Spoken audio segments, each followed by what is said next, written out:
জাকসু নির্বাচনের তফসিল অনুযায়ী আগামী 24 আগস্ট মনোনয়নপত্র যাচাই বাছাই শেষ হবে আর ভোট গ্রহণ হবে 11 সেপ্টেম্বর। এই নির্বাচনের আরও তথ্য জানাতে সেখান থেকে সরাসরি যুক্ত হচ্ছেন সহকর্মী অপু ওয়াহাব। অপু, আপনি বিশ্ববিদ্যালয় ক্যাম্পাসে অবস্থান করছেন, একটু জানাবেন সেখানকার পরিস্থিতি।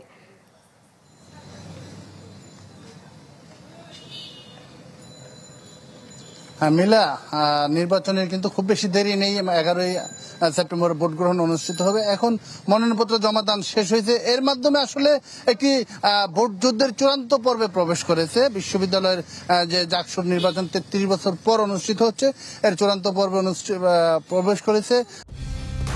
কালার এক্সপার্ট, জর্জ স্যাপ এবং মাইল্ড অন হ্যান্ডস টেকনোলজি সমৃদ্ধ অরিক্স ক্রিস্টাল ওয়াশ আপনার লন্ড্রি এক্সপার্ট। 740 জন প্রার্থী কিন্তু এরই মধ্যে তাদের মনোনয়নপত্র জমা দিয়েছেন। এখন ভোটারদের কাছে যাচ্ছেন, যদিও অফিসিয়ালি প্রচারণা শুরু হয়নি। 29 তারিখ চূড়ান্ত প্রার্থী তালিকা ঘোষণার পর মূলত তারা প্রচারণা শুরু করতে পারবে। এখন আনঅফিসিয়ালি ভাবে বন্ধুদের সাথে বা যারা সহকর্মী সহপাঠীর মাধ্যমে তারা যোগাযোগ স্থাপন করছে।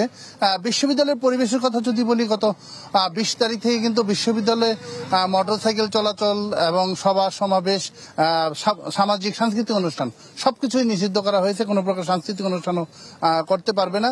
এই জন্য একরকমের নীরবতা বিশ্ববিদ্যালয় এলাকায়, গোটা এলাকায় কিন্তু নীরবতা বিরাজ করছে। আর আজকে হচ্ছে সরকারি ছুটির দিন, শুক্রবার ছুটির দিন, এই জন্য কিন্তু একদম নীরবতা। আমি কিছুক্ষণ আগে কথা হয়েছে নির্বাচন কমিশনারের যে সচিব প্রক্টর, বিশ্ববিদ্যালয়ের প্রক্টরের সাথে। তিনি বলেছেন যে আজকে যেহেতু অফ ডে, আজকে তারা কোনো কর্মসূচি রাখছেন না। আগামীকাল এবং পরশু 2 দিন তারা যে মনোনয়নপত্রগুলো জমা হয়েছে এগুলো যাচাই বাছাই করবেন এবং যাচাই বাছাই করে 2 দিন যাচাই বাছাই করে কিন্তু তারা মূলত